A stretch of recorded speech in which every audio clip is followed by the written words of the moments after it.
వేదవతి గుడికి వస్తుంది.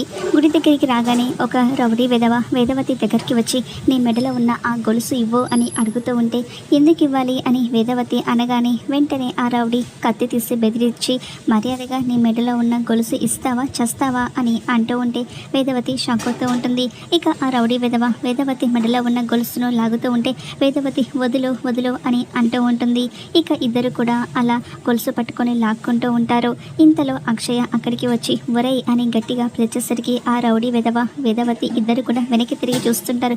నీకెంత ధైర్యం రా అని తన చేతిలో ఉన్న కొబ్బరికాయను తీసుకుని ఆ రౌడీ మీదకు విసిరేస్తూ ఉంటుంది. ఇక కొబ్బరికాయ తగిలేసరికి ఆ రౌడీ కింద పడిపోతూ ఉంటాడు. ఇక అక్షయను చూసి ఆ రౌడీ పారిపోతూ ఉంటాడు. మీకేం కాలేదు కదా నానమ్మ అని అక్షయ పరిగెత్తుకుంటూ వేదవతి దగ్గరికి వచ్చి అడుగుతూ ఉంటుంది. నానమ్మ అని పిలిచేసరికి వేదవతి షాక్ అవుతూ అలానే చూస్తూ ఉంటుంది.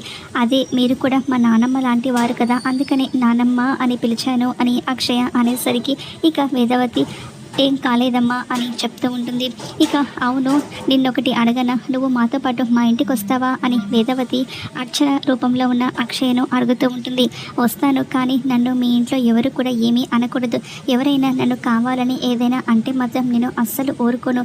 నిజంలాగే మాట్లాడతాను, అబద్ధం చెప్పను అని ఇక అర్చన రూపంలో ఉన్న అక్షయ చెప్తూ ఉంటే అలాగే అని ఇక వేదవతి ఒప్పుకొని అక్షయను ఇంటికి తీసుకొస్తూ ఉంటుంది.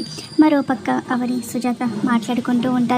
వచ్చే పుట్టినరోజు వరకు అక్షయ నీ దగ్గరికి వస్తుంది అని గుళ్ళో కనిపించిన అర్చన చెప్పింది కదా అని సుజాత అనేసరికి అవునక్క, కానీ అక్షయ పుట్టినరోజు వారం రోజులు నెల రోజులు లేదు కదా, ఇంకా చాలా సమయం ఉంది కదా అని అవని కంగారు పడిపోతూ ఉంటుంది.